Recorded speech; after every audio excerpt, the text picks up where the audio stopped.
Hare Krishna, Krishna Krishna, Krishna Krishna, Hare Hare, Hare Hare, Hare Rama, Hare Rama, Hare Rama, Hare Rama, Rama Rama, Rama Rama, Hare Hare, Hare Hare. See my church house.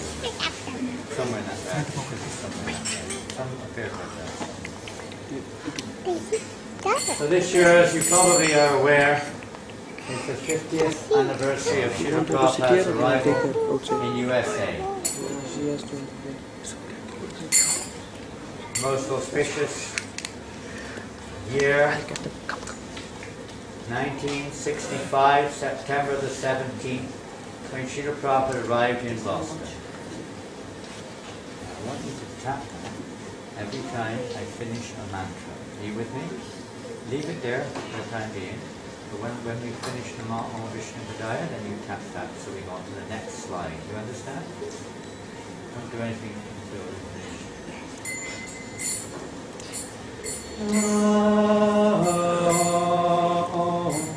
Vishnu Padaya, Krishna Prestaya, Uttare, Srimate Bhakti Vedanta Swami, Iti Namine. Om Vishnu Padaya, Krishna Prestaya, Uttare, Srimate Bhakti Vedanta Swami, Iti Namine. Namaste, Sarvate Devi, Kodabha, Pujarine, Namaste, Shadu, Sunyavadi, Askachari, Shakarine. Namaste, Saraswati Devi, Gauravani Prasarine, Nirvishesha Shunyavadi, Ashtakarine. Shri Krishna Chaitanya Prabhu Nityananda Shri Advaita Gadadhar Devasari Gaura Bhakta Vrinda. Jai Shri Krishna Chaitanya Prabhu Nityananda Shri Advaita Gadadhar Srivasadi Gaur Bhakta Vrinda. Hare Krishna, Krishna Krishna, Hare Hare, Hare Rama, Hare Rama, Rama Rama, Hare Hare. Hare Krishna, Hare Krishna, Krishna Krishna, Hare Hare, Hare Rama, Hare Rama, Rama Rama, Hare Hare.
Namaste, Saraswati.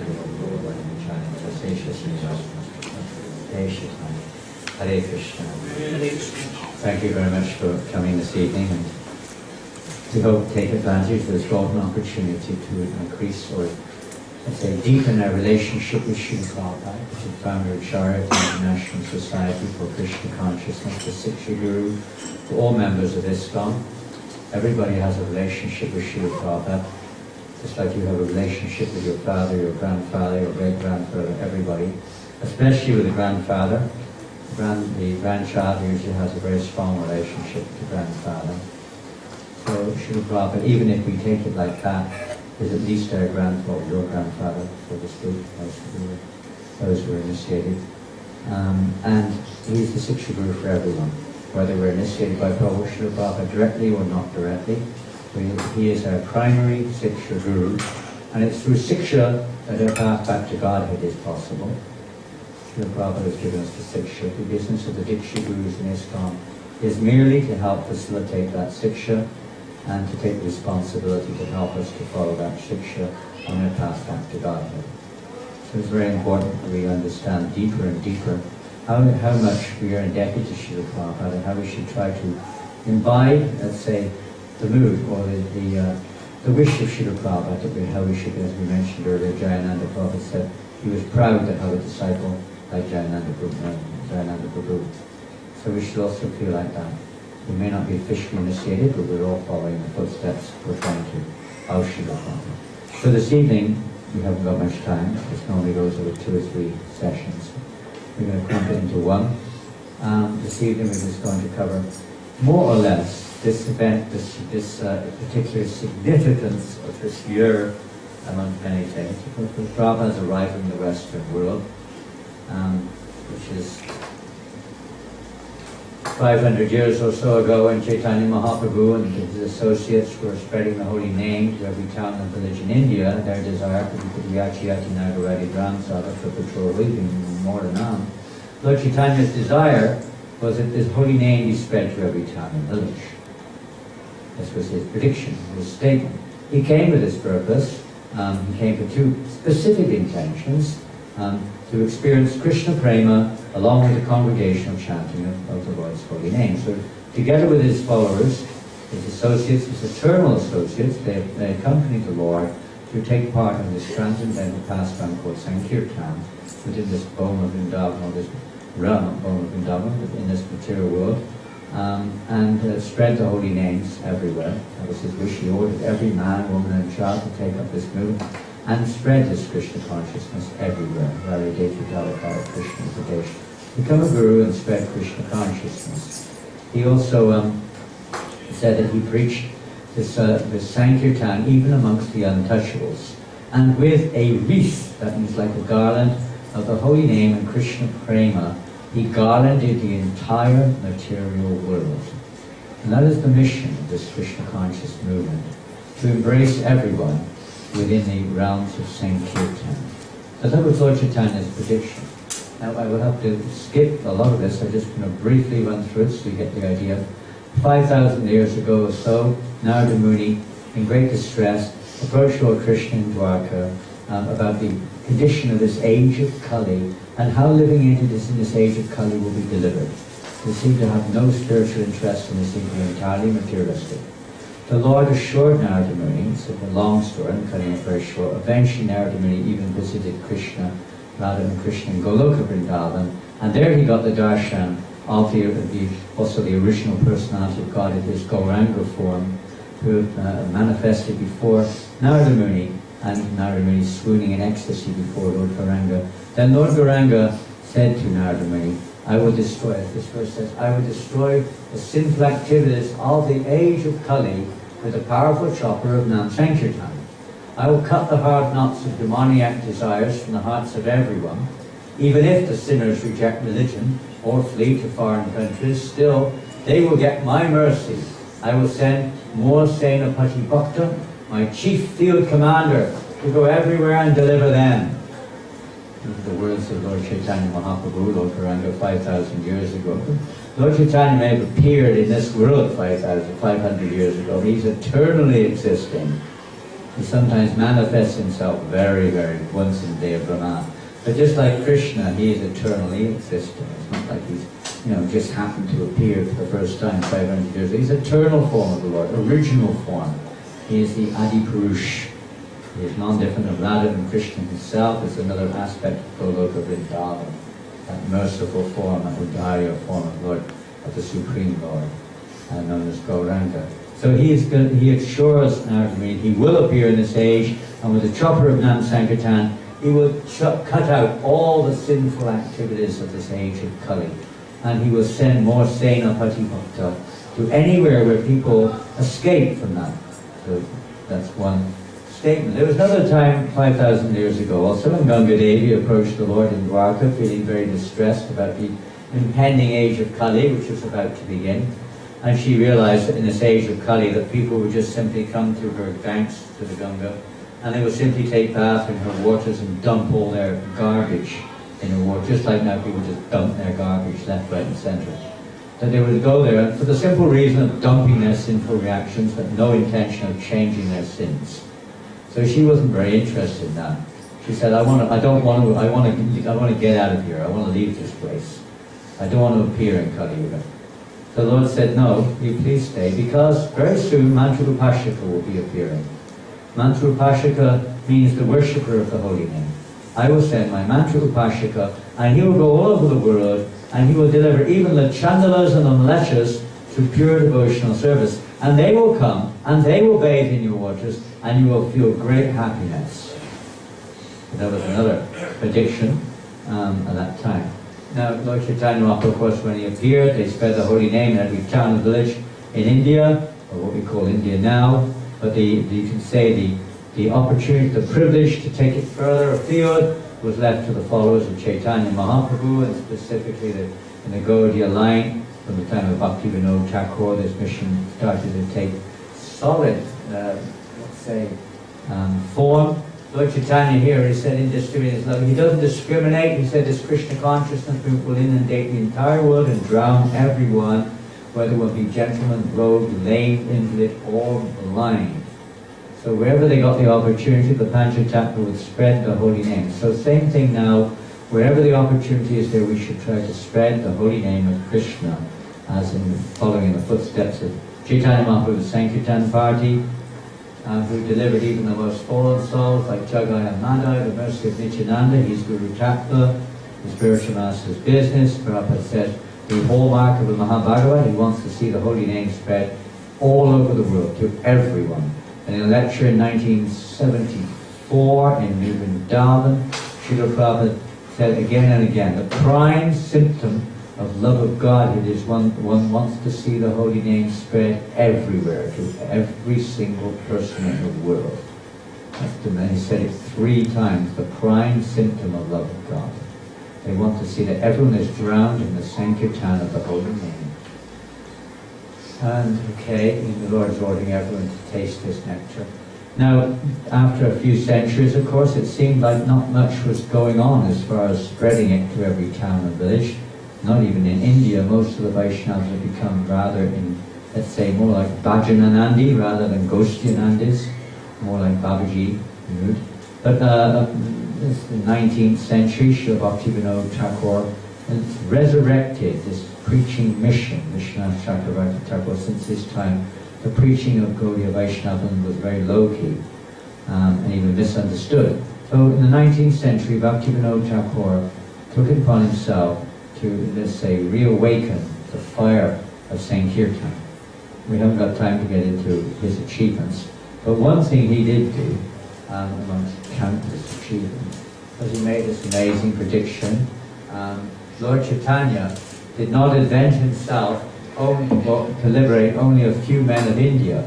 Rather, his main objective was to emancipate all living entities of all countries throughout the entire universe and preach the eternal religion. Very soon, the unparalleled path of Harinam Sankirtan will be propagated all over the world. Already we are seeing the symptoms. Oh, for that day when the fortunate English, French, Russian, German, and American people, basically he means everybody, includes the Australians, will take up banners, mridungas, and cartels and raise kirtan through their streets and towns. When will that day come? Oh, for the day when the fair-skinned men from their side will raise up the chanting of Jai Sachinandan, Jai Sachinandan Ki Jai, and join with the Bengali devotees. When will that day be?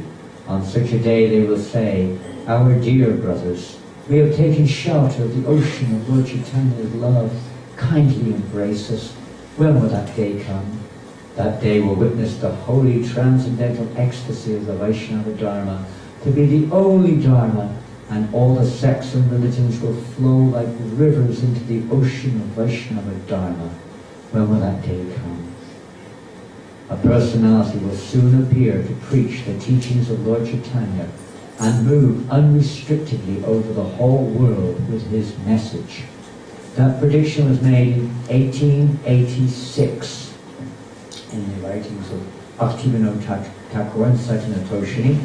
In 1874, Bimala Prasad, or later Srila Bhaktisiddhanta Saraswati Goswami Maharaj Srila Prabhupada had already appeared in 1874. In 1896, in Calcutta, Abhaicharan Srila Prabhupada appeared. This is a scene, maybe something like what it was like around about that time. There were no motor cars, there were no, you can see there's no pylons, telegraph poles, and millions of electric wires everywhere, and everything else you see on the streets of Calcutta if you go there now.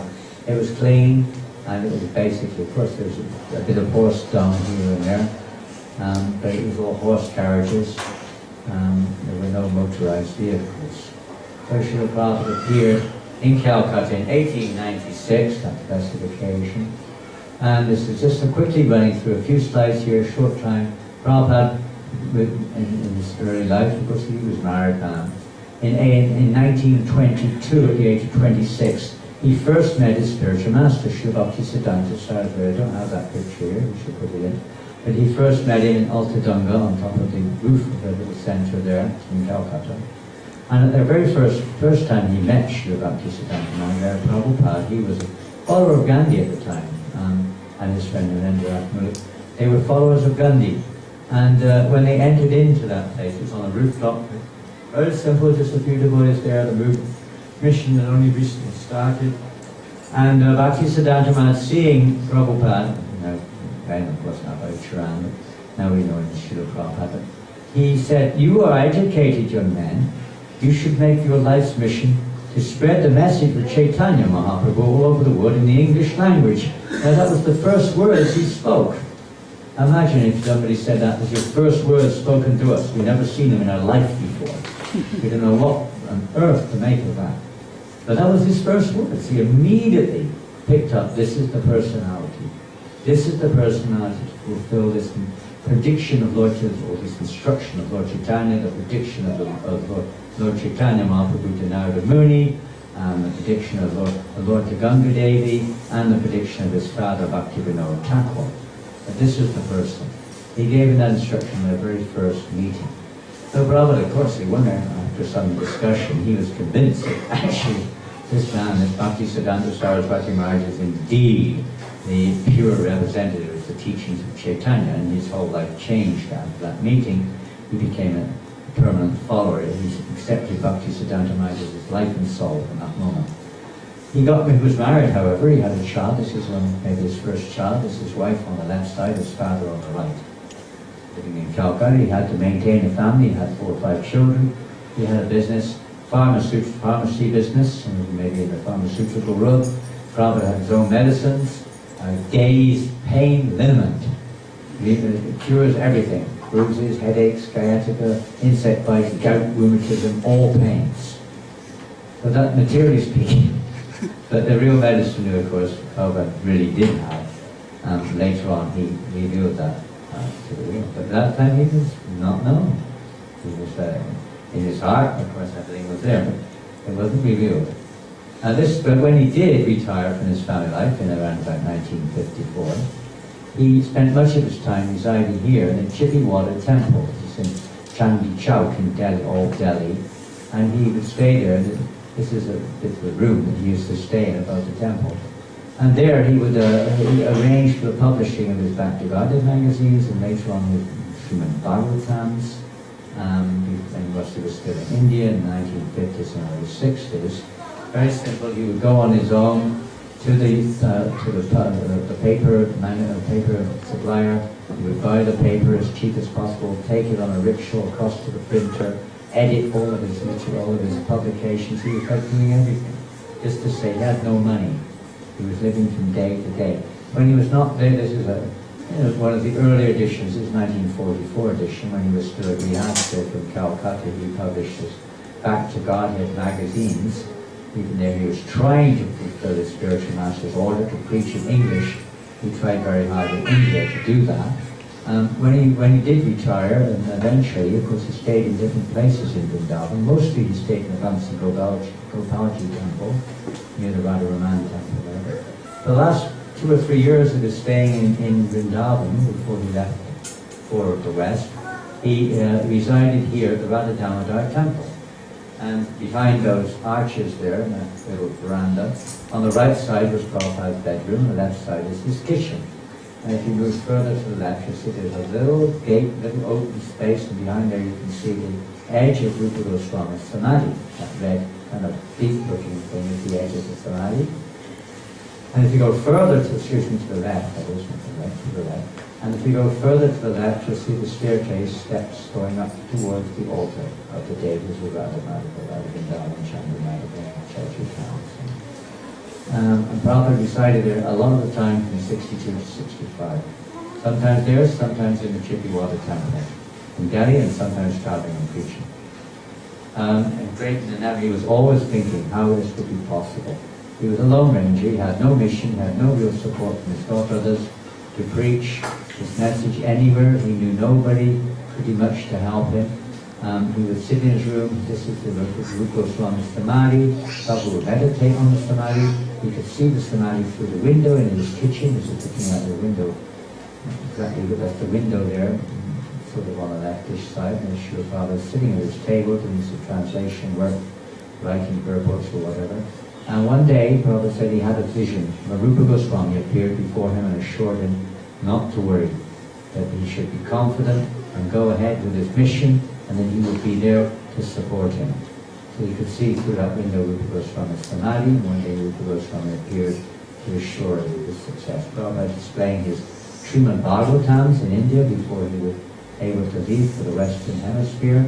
He had great difficulty, eventually, by Krishna's divine mercy and intervention.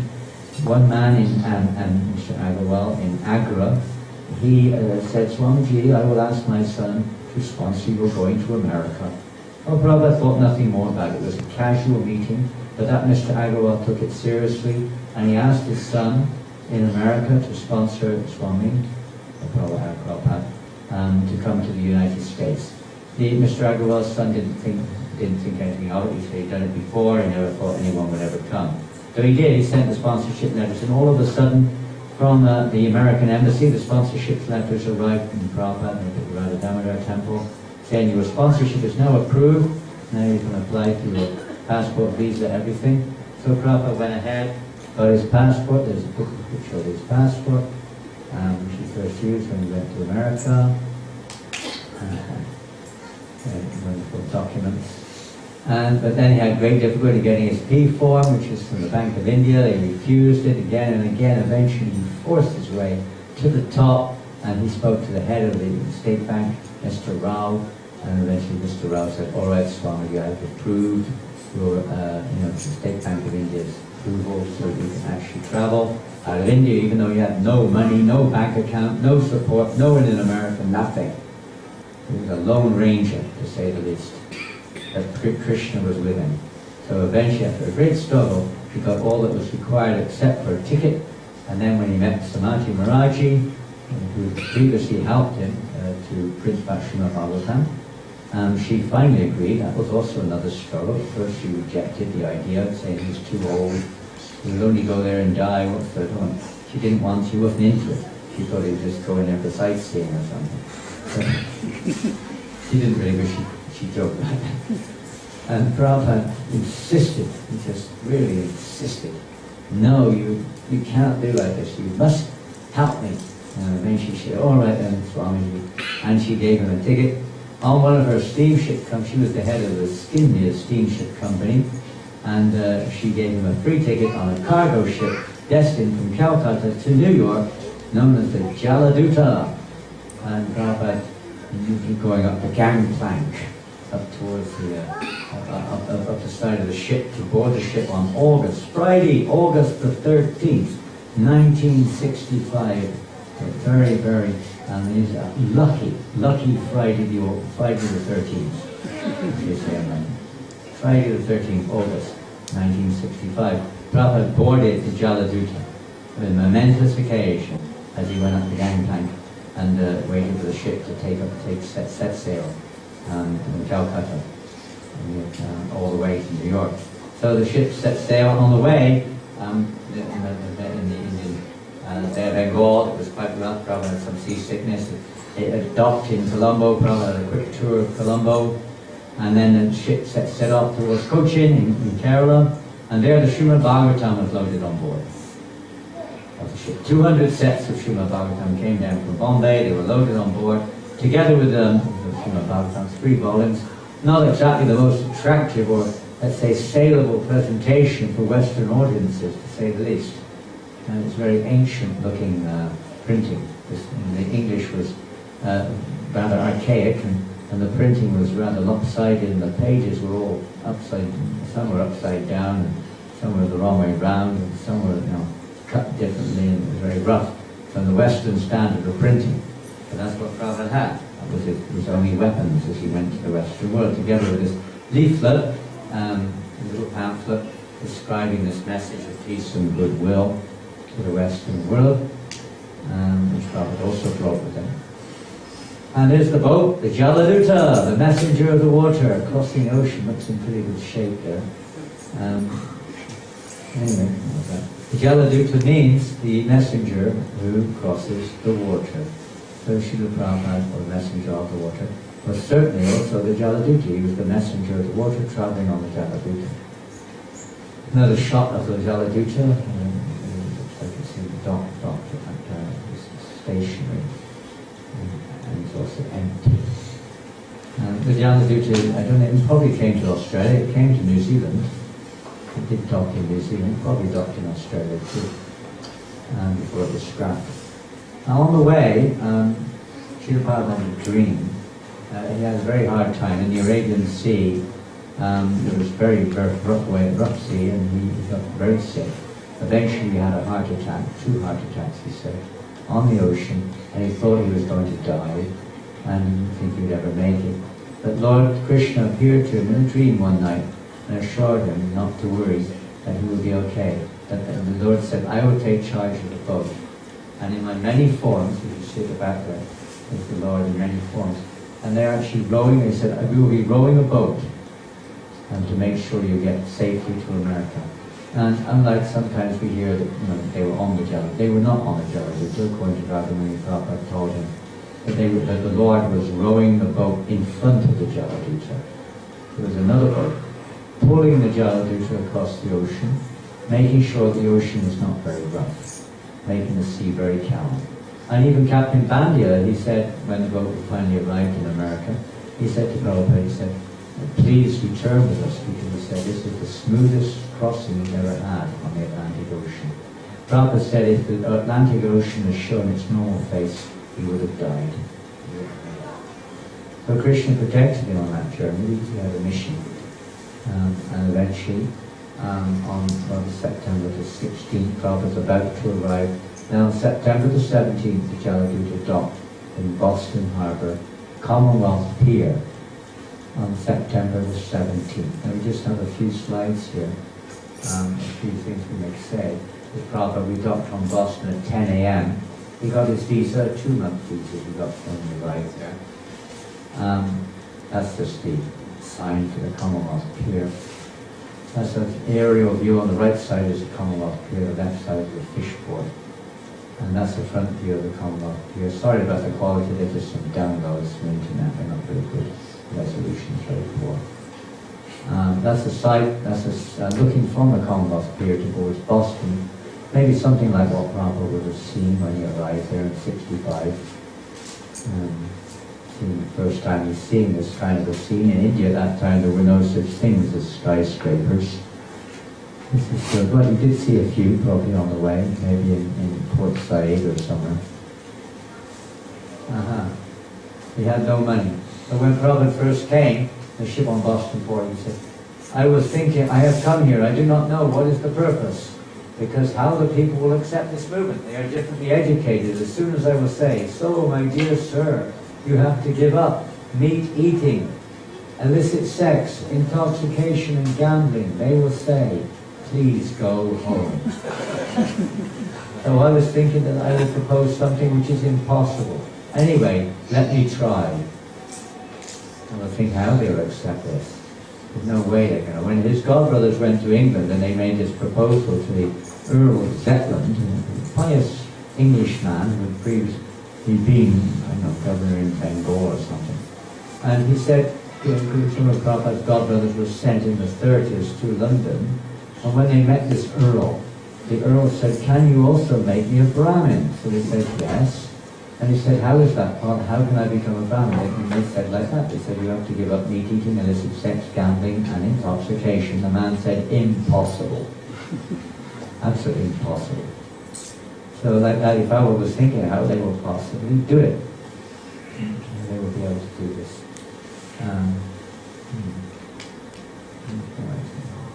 Yeah, he also, Prabhupada also said one time, my godbrothers, they made an attempt to preach in Europe, a couple of countries, like Germany, Sweden, England, maybe one or two others, and they didn't have much success there. So Prabhupada said, if I'm going to fail, let me go to somewhere different at least.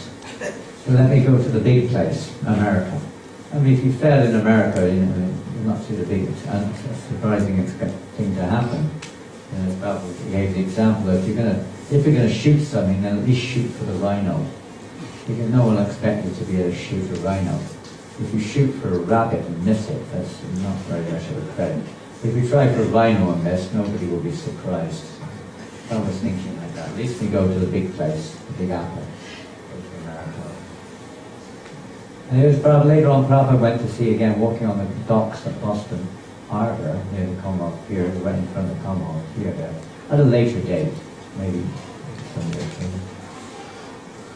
Any sponsor for a month? Yeah, there's a subject about sponsorship. I only had a little bit of information. And how he renewed his visa, great difficulty, month by month. Every month or two he had to renew his visas. And somehow or other he managed to get some little bit of money. He had no money when he arrived. He only had 40 rupees in his pocket when he arrived in Boston.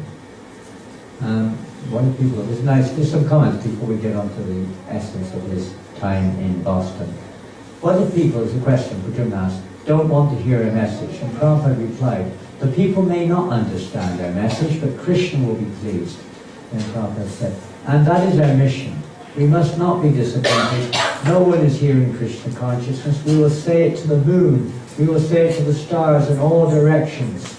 We will say it, we will cry in the wilderness because Krishna is everywhere. We want to get a certificate from Krishna that this man has done something for me, not popularity. If a pack of asses say you were good, what is that? We have to please Krishna's senses with purified senses. So who cares if everyone in the world says very good? Fame amongst the infamous. And every year, and this year will be, there will be an exception, this year will probably be the biggest ever, but there will maybe 1,000 devotees. It's usually a few hundred devotees. They go around on that day, on September the 17th or thereabouts, they hire a boat, one of the local boats which goes around the harbour, kind of tourist thing. They usually hire a boat and go around the harbour every year on that day. And you know, we've got 100 devotees pile in. We have a festival, we've been there a few times for this. You know, hear and chant about SrilaPrabhupada and about his mission and so many things. And different devotees talking, and then kirtans and prasadam, and go to the Commonwealth Pier, you know, and you sing Arkanate Bhagavat Dharma or say or something or another. Like that, offer arti to Prabhupada, do puja, and then flowers to the Commonwealth Pier, different things. Just to remember how important that event was. So what we're going to do now, is anyone here expert on harmonium? I mean really expert. Anyone? I mean, I don't have to be really expert, because you probably wouldn't say you are. Is there anyone here really good on the harmonium? You have to be able to follow. It's not just there play and lead, but you have to follow. If there is, then please follow. We're going to sing this song now. Now, this to me is, practically speaking, a lifetime for Krishna consciousness. It's the mission statement. We talk about mission statements, and we do see mission statements of ISKCON and very practical mission statements. But underlying those practical mission statements is this song which Srila Prabhupada compiled, this poem which he compiled on board the Jaladuta in Boston Harbor in 1965 on September the 18th.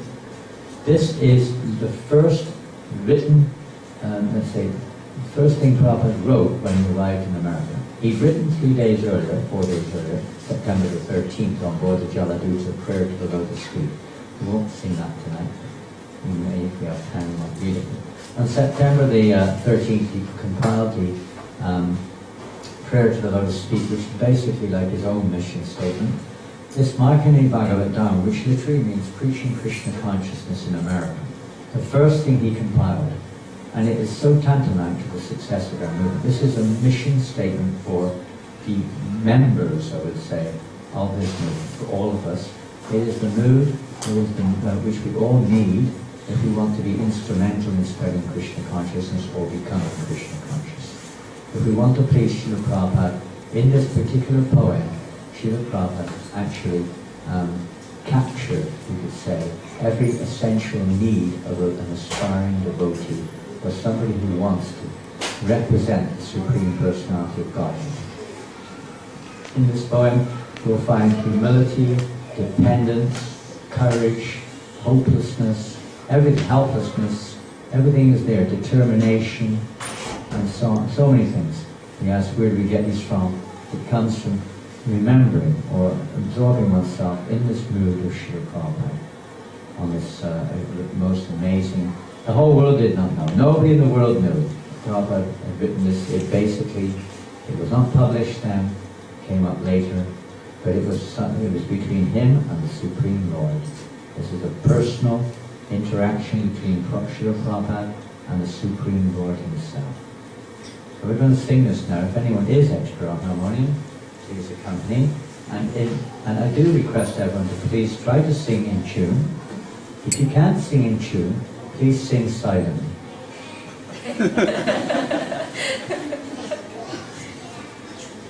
Very deep.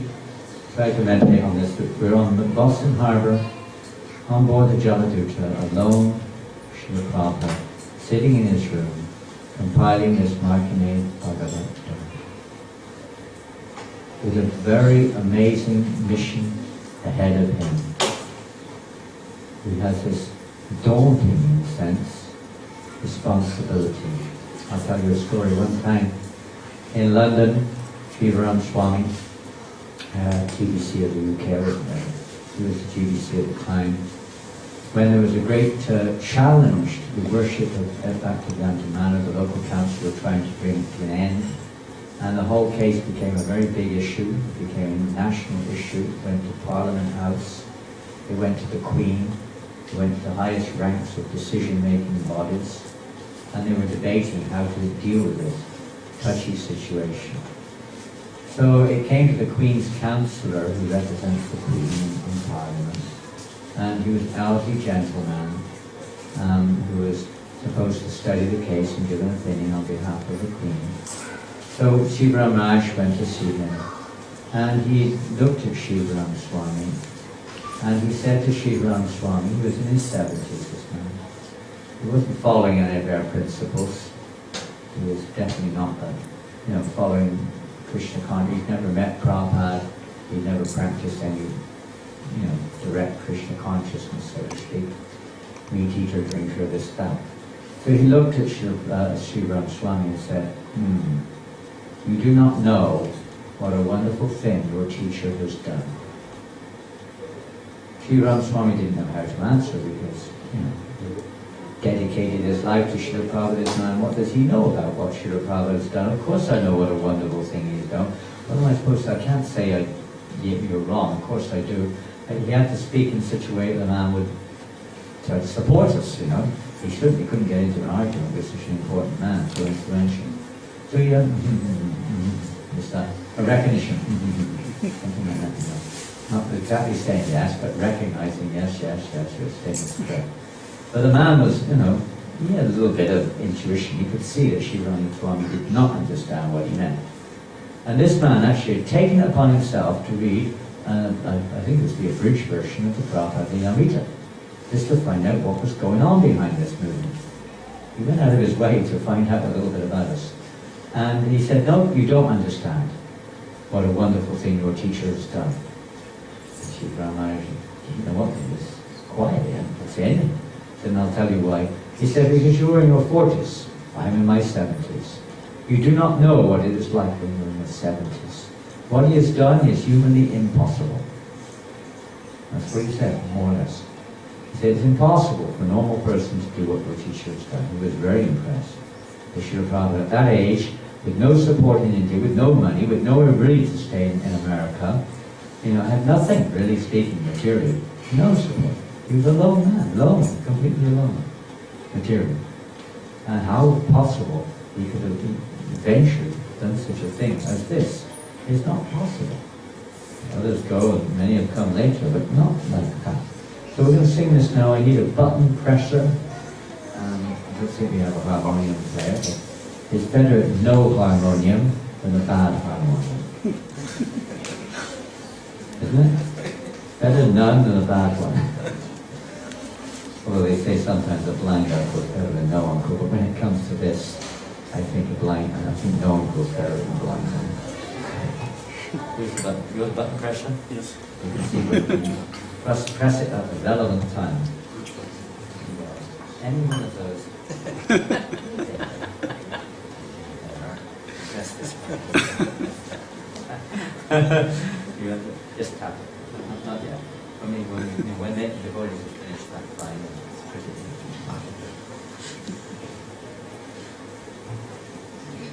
Malcolm is from Newcastle.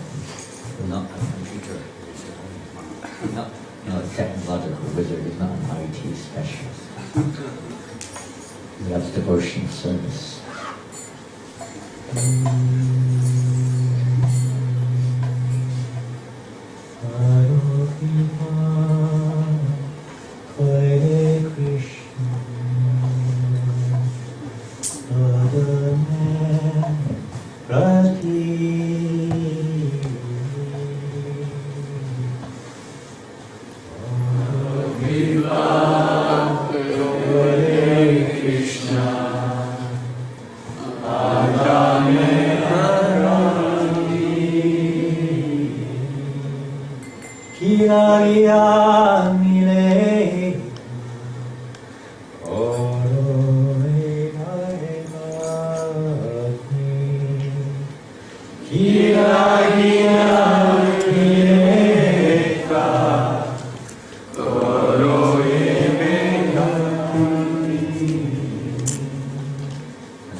Someone can play Madonna, I should imagine. Is that possible?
Vasudev Tata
Krishna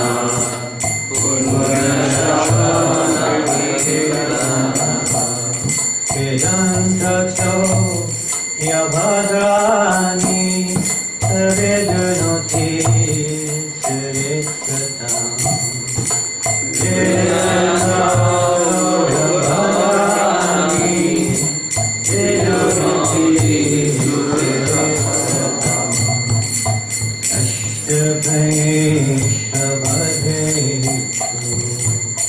Nityam Bhagavata Sevaya Sarveshu Abhadreshu Nityam Bhagavata Sevaya Bhagavati Uttama Shloke Bhaktir Bhavati Bhagavati Uttama Shloke Bhaktir Bhavati Naistiti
Krishna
My dear Lord Krishna,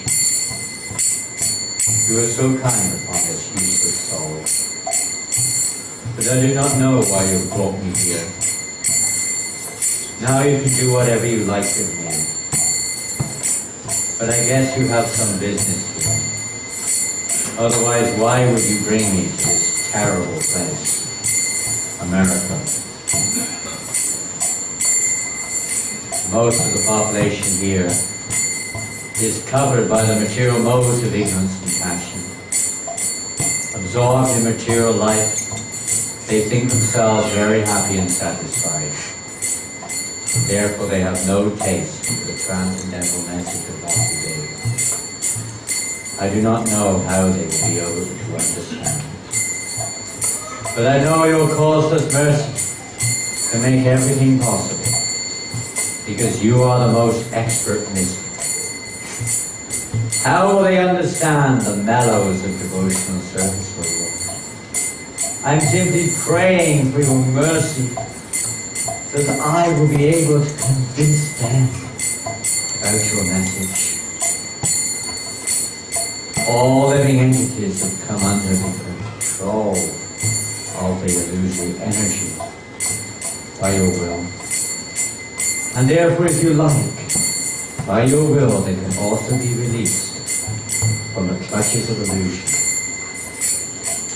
This means that we cannot even come into this world without the will of the Lord. Because of our misuse of our free will,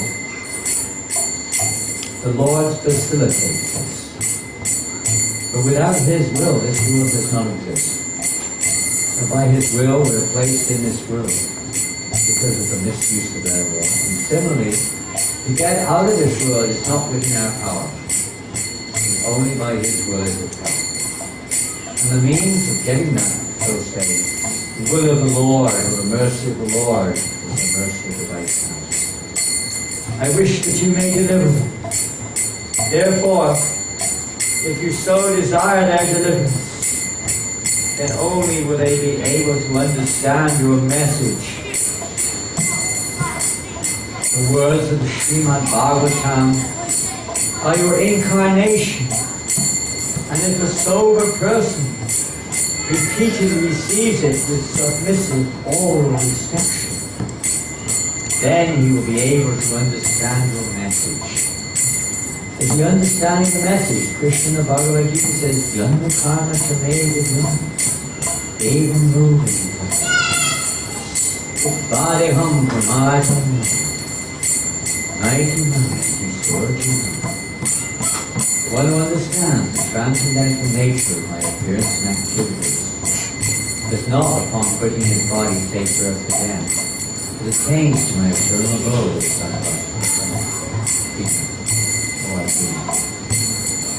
This is the process to understand the transcendental nature of the Supreme Lord. That is the mercy of the Lord that we're able to understand His nature. he will become liberated from the influence of those beliefs. And thus, all inauspicious things accumulated in the core of the heart will disappear. Sri Krishna, the personality of Godhead, who is the supersoul in everyone's heart, and the benefactor of the truthful devotee, cleanses desire for material enjoyment from the heart of the devotee, who has developed the urge to hear his messages, which are in themselves virtuous, when properly heard and chanted. By regular attendance in classes on the Bhagavatam, and by rendering a service to the pure devotee, all that is troublesome to the heart is almost completely destroyed, and loving service unto the personality of Godhead, who is praised with transcendental song, is established in irrevocable fact. As soon as irrevocable loving service is established in the heart, the effects of nature's modes of passion and ignorance, which is lust, desire, and hankering, disappear from the heart. Then the devotee is established in goodness, and he becomes completely happy. Thus established in the mode of unalloyed goodness, the man whose mind has been enlightened by contact with devotional service to the Lord gains positive scientific knowledge of the personality of Godhead in the stage of liberation from all material association. Thus the knot in the heart is pierced, and all misgivings are cut to pieces. The chain of fruitive actions is terminated when one sees the self as master. How will I make them understand this message of Krishna consciousness? I am very unfortunate, unqualified, and the most foolish. Therefore I am seeking your benediction, so that I can convince them. For I am powerless to do so on my own. Somehow or other, O Lord, you have brought me here to speak about you. Now, my Lord, it is up to you to make me a success or failure, as you like. O spiritual master of all the worlds, I can simply repeat your message. So if you like, you can make my power of speaking suitable for their understanding. Only by your causeless mercy will my words become pure. I am sure that when this transcendental message penetrates their hearts, they will certainly feel gladdened and thus become liberated from all unhappy conditions of life. Oh Lord, I'm just like a puppet in your hands. So if you have brought me here to dance, then make me dance. Make me dance, oh Lord. Make me dance as you like. I have no devotion, nor do I have any knowledge. I have strong faith in the holy name of Krishna. I have been designated as Bhakti-Vedanta. And now if you like, you can fulfill the real purport of Bhakti-Vedanta. Signed, the most unfortunate, insignificant brother, A.C. Bhaktivedanta Swami, on board the ship Jaladuta, Commonwealth Pier, Boston, Massachusetts, USA, 18th of September, 1965. Hare Krishna, Hare Krishna, Krishna Krishna, Hare Hare, Hare Rama Rama,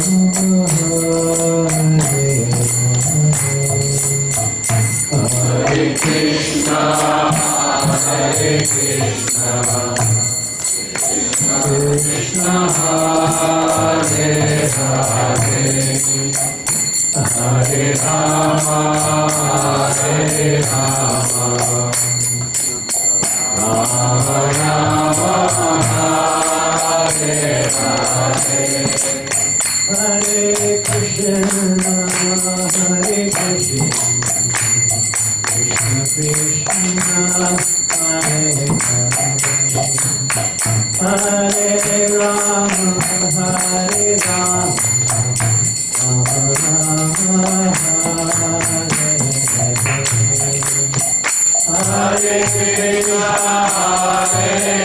Krishna, Krishna Krishna, Hare Hare, Hare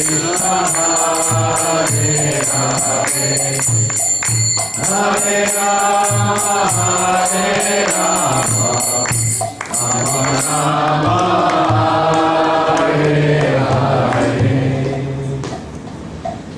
We're going to jump through this real quick. After many months in America, Srila Prabhupada finally he stayed in this place in the Bowery. The second building from the left, the taller one of the two red buildings. On the top floor is AIR Loft, Artist in Residence. He stayed there, shared the place with a young man whose name is Paul. Exactly what that's the name is. And he stayed there for some time, and eventually he left there for other reasons.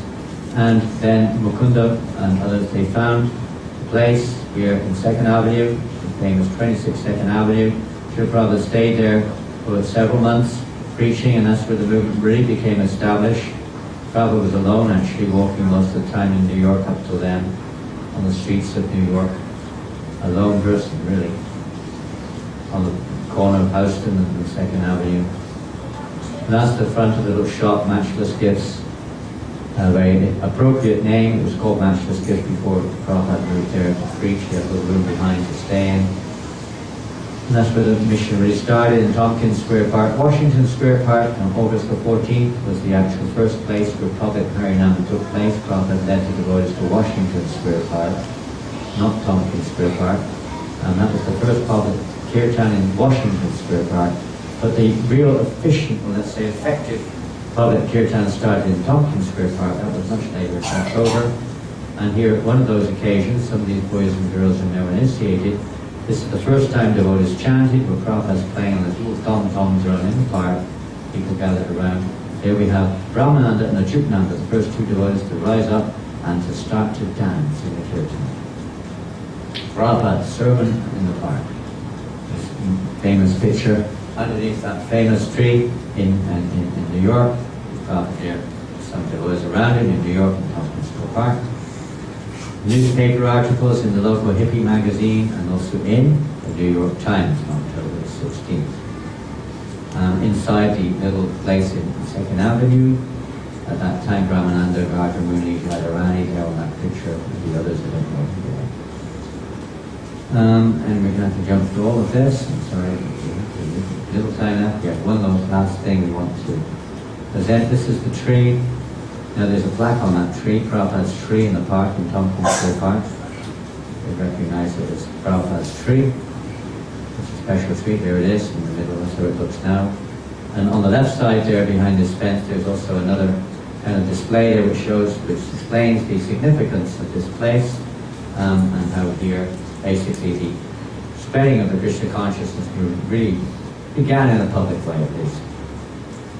Prabhupada then traveled many times around the world, fulfilling the predictions and the desires of the Lord and his devotees in London, New York, and Moscow, different places.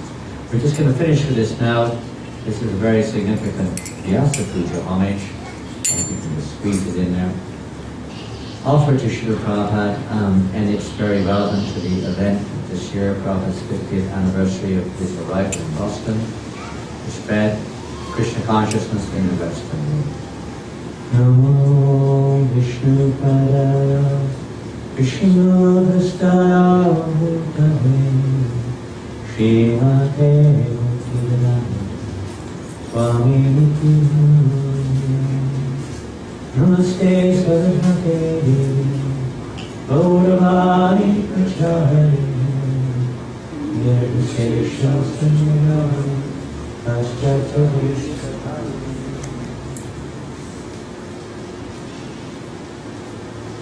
This offering was compiled by a boy named Sarvadrik, who lives in the Prabhupada village in North Carolina. Please try to hear this. It's very deep, and how much we're indebted to Srila Prabhupada and how important this event is. The poem which we just sang just now, Markane Bhagavat Dharma, I highly recommend you sing it regularly, or at least read it regularly. It is so important to keep our relationship with Prabhupada and understand, what is the secret? What is the secret of Krishna consciousness? Very simple. It's revealed in that poem, very simple. Something wonderful occurred in Boston, Massachusetts, in September of 1965. This was the most auspicious day human society has known for hundreds of years, because it was on this day that Srila Prabhupada stepped off the Jaladuta and placed his lotus feet on the soil of America, thus changing the destiny of the world forever. Someone may say that such a statement is the exaggerated sentiment of a disciple. A subjective opinion, it is not.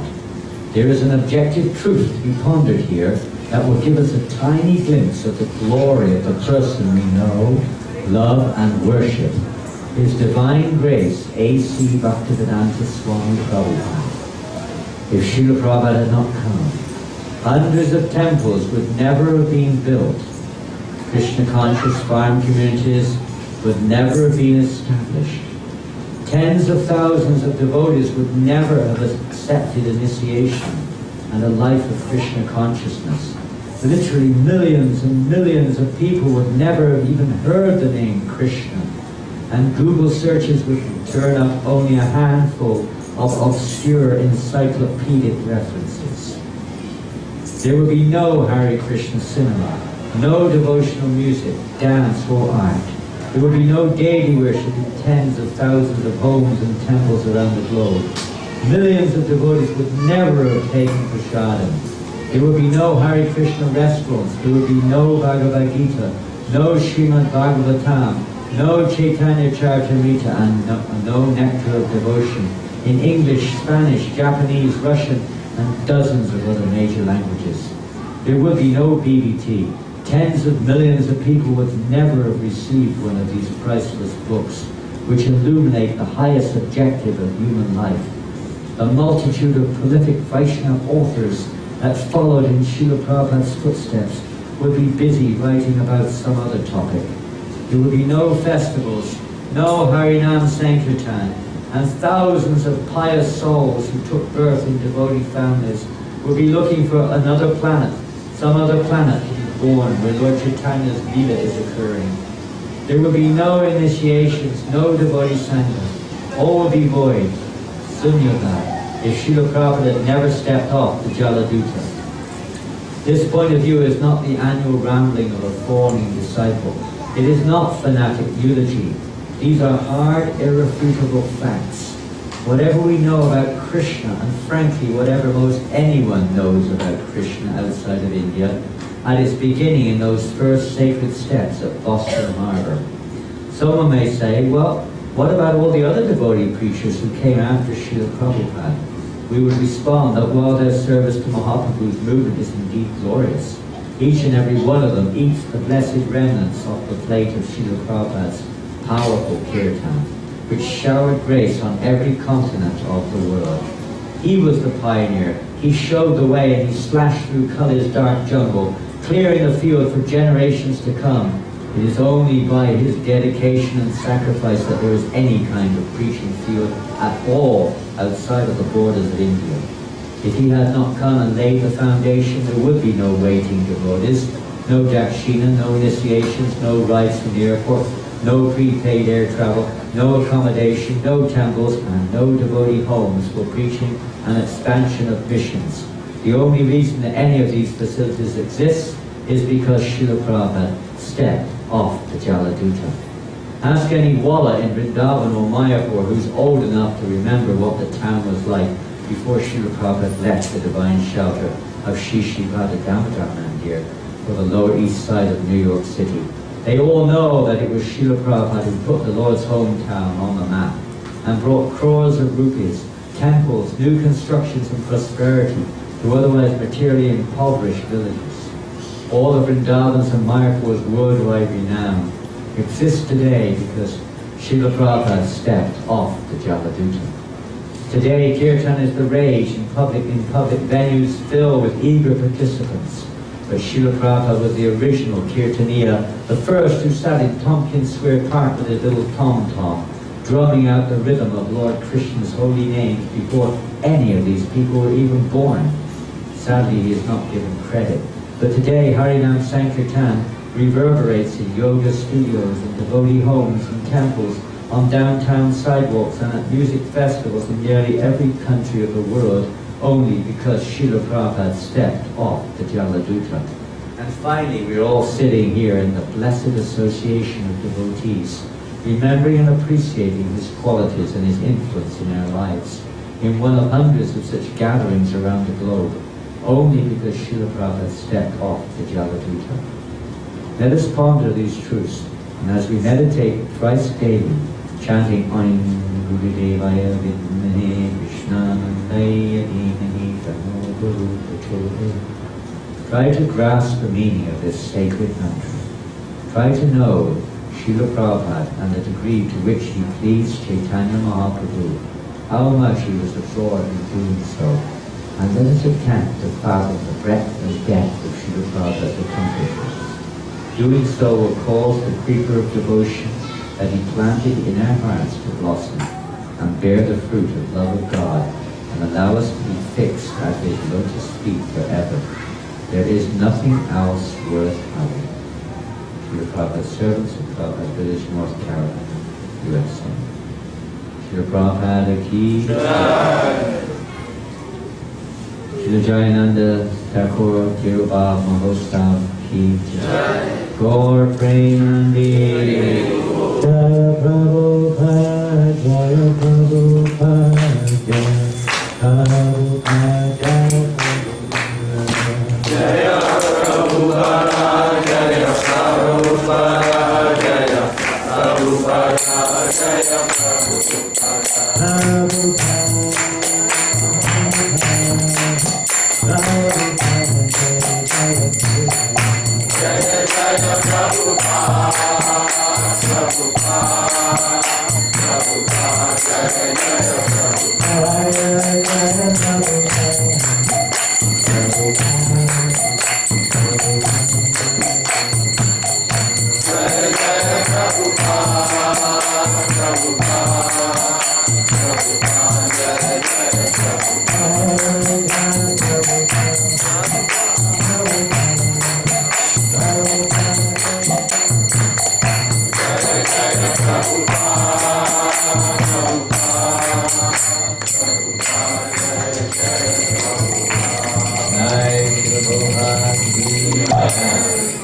So those are the first footsteps of establishing a house for the whole world to live in. It's a house where we're taking shelter of Krishna. It's not a building, it's a state of consciousness. Nothing more to do with building big temples, big buildings, etc. That's only to facilitate that change of consciousness, where we can live under the protection of Krishna. Srila Prabhupada showed and gave us all the opportunity to experience. So this year especially, please try to make an extra endeavor to take shelter of the Siksha of Srila Prabhupada and to realize just how much we are indebted. There would be nothing, no Gurus, nothing. None of us would be here if it wasn't for Srila Prabhupada stepping off the Jaladuta. Srila Prabhupada ki Jai. Gaura Premanandi. Thank you very much, Harish.